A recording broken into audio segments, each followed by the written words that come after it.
ètò kan tó tèmi létí ètò olómi ọgbọ́n ni ọmọ òye nìkan o ẹwà kan fìdílé àbíkẹ́ fìdílé kan kálẹ̀ rẹ̀ kọ́kọ́ o lórí ètò yóò. lórí ètò olùsọ̀rọ̀ olómi ọgbọ́n.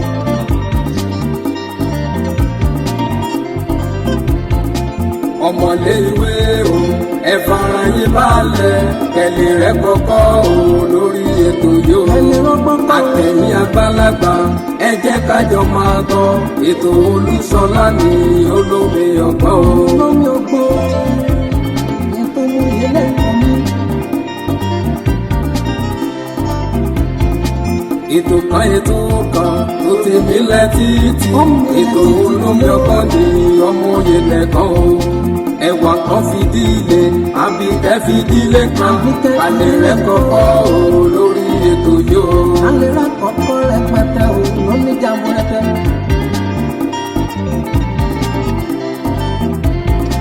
àtẹ̀yìn àgbàlagbà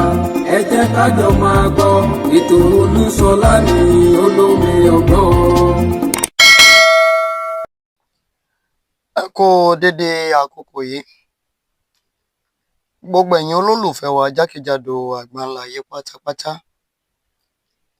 èmi á máa gbà á ládùúrà wípé ojú tẹ fi ń wò wá ò ní fọ́ bẹ́ẹ̀ sì ni etí tẹ fi ń gbọ́ wá ò ní di láṣẹ Elédùmarè àní róńgbé sọnù bí ó ṣe bí ọmọ ẹkún òṣè ìbànújẹ́ kò ní jẹ́ ìpín tiwa láṣẹ Elédùmarè orílẹ̀-èdè yìí kò ní bàjẹ́ bẹ́ẹ̀ sì rèé kò ní fẹ́ẹ́ bàjẹ́ ẹ̀yin olólùfẹ́ wa ẹ ṣèrànlọ́wọ́ kan fún mi tó bá jẹ́ ìgbà àkọ́kọ́ tẹ̀yin ń darapọ̀ mọ́ wa lójú òpó YouTube wa yìí nìkan ni Olómi Ọgbọ́n TV ẹ bá mi subscribe sórí ìkànnì yìí subscribe yín kò ní ṣe pẹ̀lú pé bóyá wọ́n fẹ́ jáwó yín yípa ẹ̀kọ́ ń tẹ̀lé wa ni tẹ́ bá ti wá subscribe ẹ bá wa tẹ notification bell débi wípé ẹ máa ní àǹfààní láti máa wo àwọn ìròyìn wa lóòrèkóòrè nígbà tí a bá gbé wá. Gbogbo ọmọ Yorùbá ọ̀rọ̀ wa dójú ẹ̀ ó dójú ọ̀gbagadì. Àwọn Fúlàní gbàjọba ní ìpínlẹ̀ Ògùn débi wípé kò sí ohun tí wọ́n á ṣe sí. Ọ̀pọ̀lọpọ̀ àwọn ìpínlẹ̀ ni wọ́n ti ń ṣọṣẹ́ ni wọ́n ti ń ṣe bó ti wù wọ́n. Ní ìpínlẹ̀ Ògùn of recent fọ́nrán fídíò kan jẹyọ jáde kẹ́ wá wo bí àwọn Fúlàní ṣe dá màálù sáàárín títì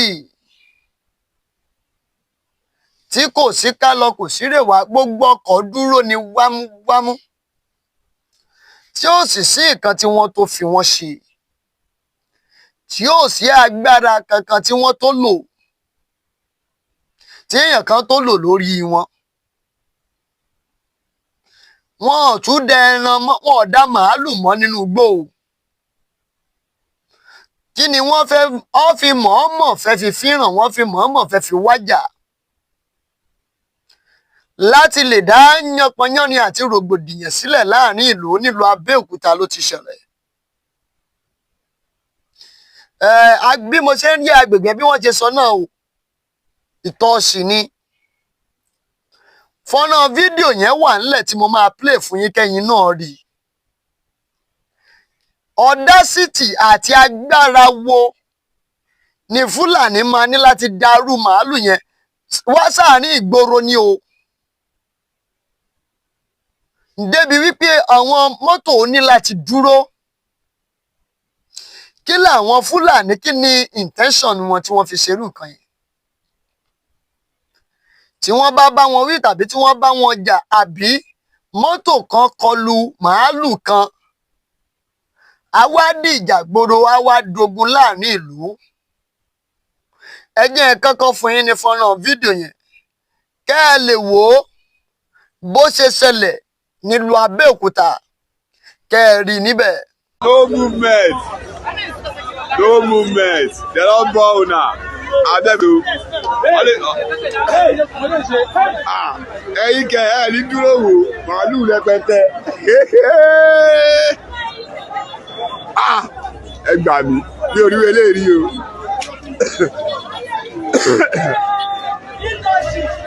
Live ọ̀nà live ó ṣe lọ́wọ́lọ́wọ́.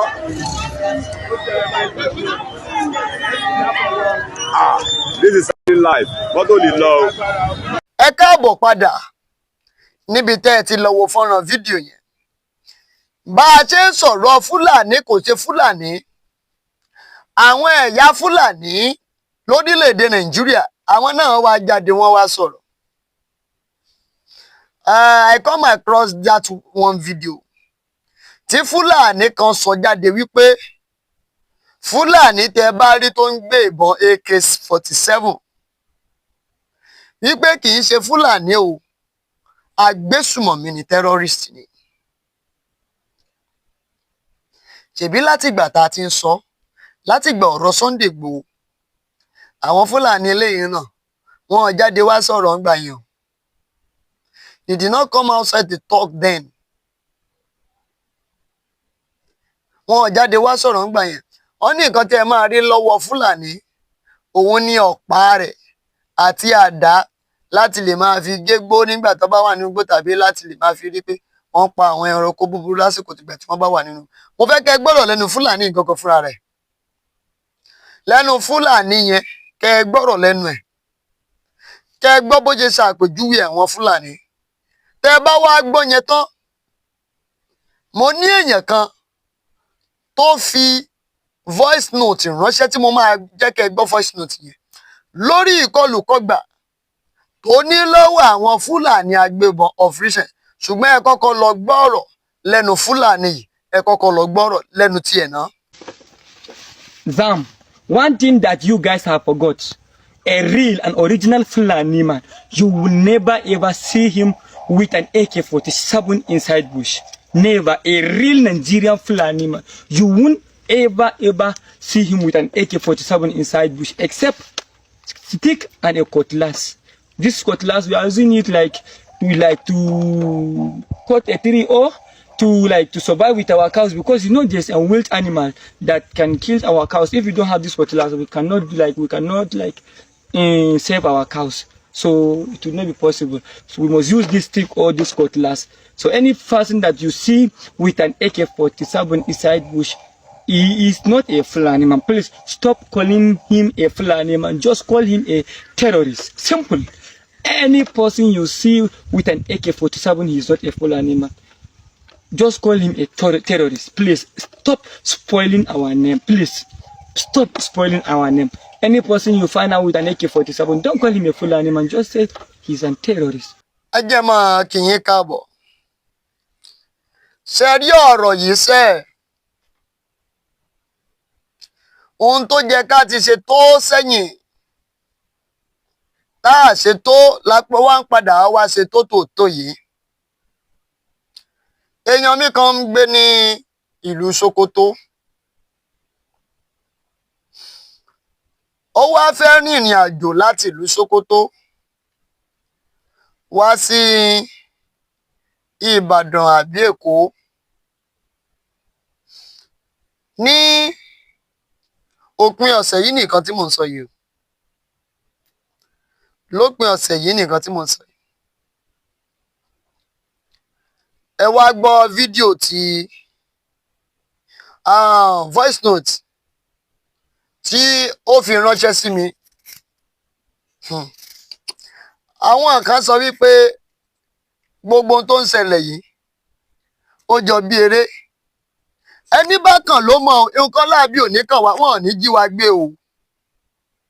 A ní kó sọ́wọ́ wọn. Kíní yóò bá dẹ̀ ti má rí báyìí tó bá jẹ́ wípé gbogbo wa ti parapọ̀ àti pawọ́pọ̀ láti gbà yìí tá a ti lé wọn tá a ti bá wọn wí. Ok, mo ń bọ̀.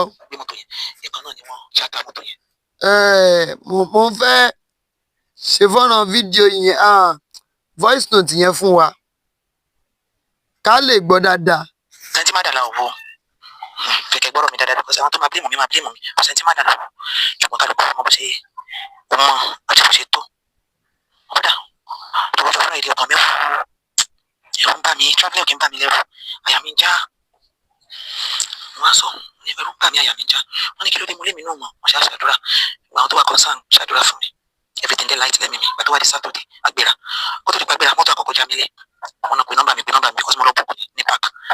mọ́tò kejì já mi lẹ̀ wọ́n náà sọ pé àwọn tó gbé mọ́tò yẹn ìkan náà ni wọ́n ṣáta mọ́tò yẹn mo bá rò pé ṣé kí n fílẹ̀ ni mọ́tò ìkẹta ṣáàdé ìgbà tó dé ó di wípé mọ́tò kẹta yẹ káà ni ẹnìyẹn fẹ́ lọ deliver mọ́tò yẹn ní Ondo State ní mọ́tò iná wa òkè kò bá mọ́tò kékeré dẹ̀ ni àwọn mẹ́ta lẹ́yìn èèyàn kan wájú pẹ̀lú driver ojú àwọn márùn èmi nìkan lóbìnrin but before then wọ́n bá mi bèrè flight àtẹ́mi mi ti ń ṣe ìròyìn as a business person alájàgbá bá tún fi 2 + 2 fi kúnra wọn 230 náà pé flight èèyàn mẹ́ta ọ̀tọ̀ọ̀tọ̀ 230 náà pé flight 230 yìí tí máa fi 60,000 kù máa ra industrial slice àtàfin slice plantain máa ra mixer second hand ó tún lè tọ́ bí ara kìíní kan ṣáàrù mọ́ra wọn pé kó lè dá wọn lẹ́ni tí ó ní ìyá ìdẹ́gbẹ̀yìn àbókúnlẹ̀ tajà àbákan kì í ṣáà máa fẹ́ rọ̀ mí gan àwọn ọ̀nà ògbó yẹn tá à ń lọ ṣáà sọ fún driver ọ̀nà yóò kì í dá báyìí a máa ń rí àwọn mọ́tò lójú ọ̀nà àṣà ó ti ń gùn àṣà àwọn ọ̀nà wa ni mọ́tò kékeré nìkan ló ń gba ojú ọ̀nà yìí ní mọ́tò ńláńlá òkè ń gbàbẹ̀ torí wọ́n máa di mọ́tò kékeré lọ́nà àṣà ń lọ after 11 mo ṣe receive call ọkọ mi tán ni after 11 mọ́tò ta tẹ̀lé àmọ́ pé mọ́tò kan wà wájú mọ́tò ta tẹ̀lé wọ́n kàn stop lérí bẹ́ẹ̀ ni ọmọ onímọ́tò yẹn mérí bọ̀ lẹ́yìn ó wá sọ láwùsá kujuya ga barayi na sun tare hanya kuma ana yanka mutane àwọn tó gbá Hausa nínú group máa mọ nǹkan tí mo mean ó wá sọ wípé ẹyútọ̀n ẹ padà àwọn olè tí wà wájú wọ́n ti ń dú àwọn èèyàn wọ́n fi ọ̀bẹ pa àwọn èèyàn Ọlọ́run tí mo dẹ̀ ṣẹ̀ṣẹ̀ wo fíìmù kidnapping tán èrò Ọlọ́run bá mi mo bọ́ta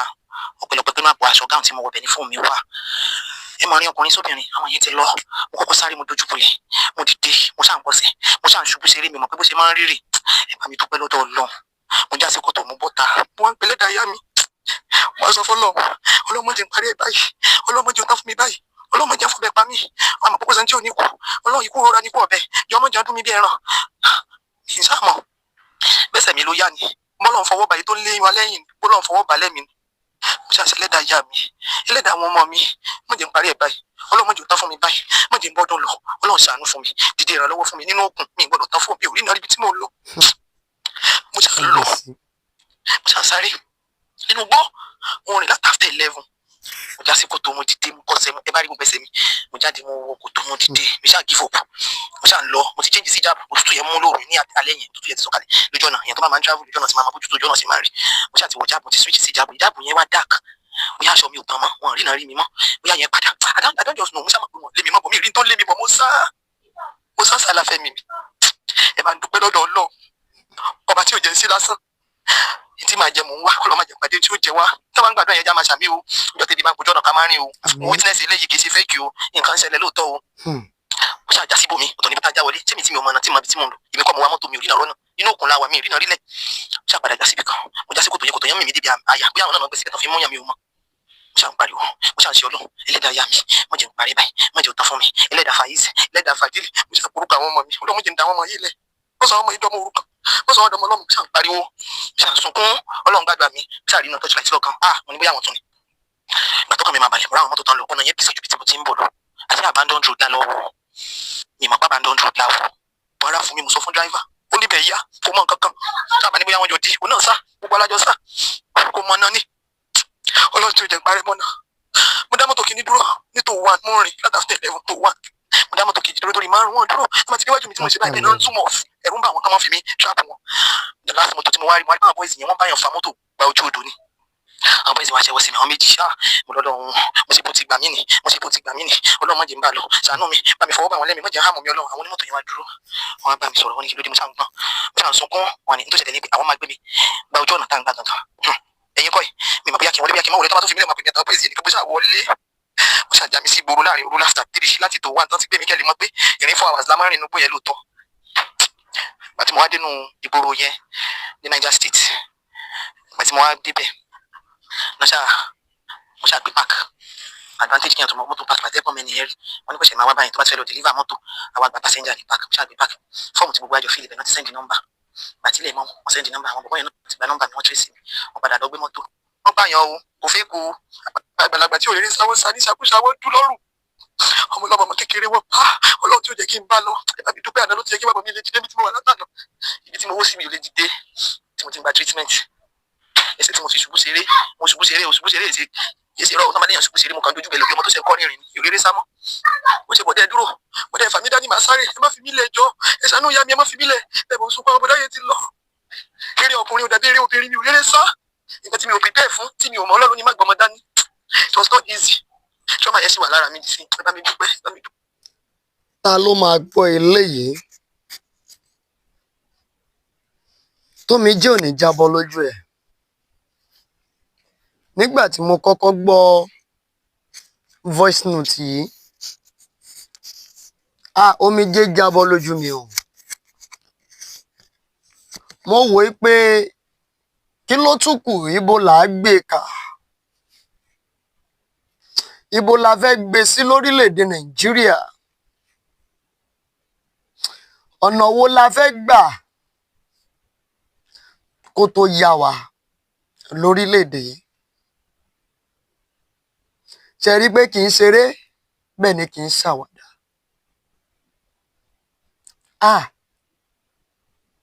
báwo la ṣe fẹ́ ṣe náà báwo la fẹ́ kù níbi tá a bára wa yìí voice note lẹ́gbẹ́ yìí ohun tó ṣẹlẹ̀ ohun tó ju èèyàn kan rí kò kí n ṣe fabricated one o not fabricated one ohun tó ju èèyàn kan rí ni o tó wá di lóní lemọ́ ní gbogbo ìgbà ẹ jọ̀ọ́ ẹ̀yin ará alẹ́ ẹ̀yin olólùfẹ́ wa kí lẹ nérò yìí pé ẹ jẹ́ bóyá kí n tẹ̀ má sọ̀rọ̀ orílẹ̀-èdè Nàìjíríà nísìn kí ló kàn wá kàn nílẹ̀ Yorùbá is it the right time to call back Sunday Igboho force àsìkò rèé láti pè é padà ẹ fi èròǹgbà yín ṣọwọ́ sábẹ́ comment section torí voice note tí mo tún padà gbọ́ yìí ó ti jẹ́ kí n kọ weak down ọ̀nà má jà bọ́ sọ́wọ́ ọ̀nà má dà wá láàmú ẹ fi èròǹgbà yín ṣọwọ́ sábẹ́ comment section Olúṣọlá Olómi Ọgbọ́n ló kọ mi ayọ̀ àtàlàáfíà la fi pàdé ó dàbọ̀. ètò kan tó tèmi létí ètò Olómi Ọgbọ́n ni ọmọ òye nìkan o ẹwà kan fìdílé àbíkẹ́ fìdílé kan kálẹ̀ rẹ̀ kọ́kọ́ o lórí ètò yóò. Olùsọ̀gbẹ́ Olómi Ọgbọ́n.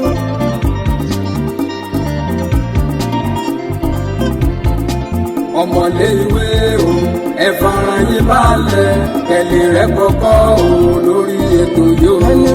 àtẹ̀yìn àgbàlagbà ẹ jẹ́ kájọ máa gbọ́ ètò Olúṣọlá ní Olómi Ọgbọ́n o. Olómi Ọgbọ́n ètò ìyẹlẹ ìkànnì. ètò kan tó tèmi létí ètò Olómi Ọgbọ́n ní ọmọ òye nìkan o ẹwà kan fìdílé àbíkẹ́ fìdílé kan alẹ́ rẹ̀ kọ́kọ́ o lórí ètò yóò. alẹ́ rẹ̀ kọ́kọ́ rẹpẹtẹ o lómi jàmbó rẹpẹ.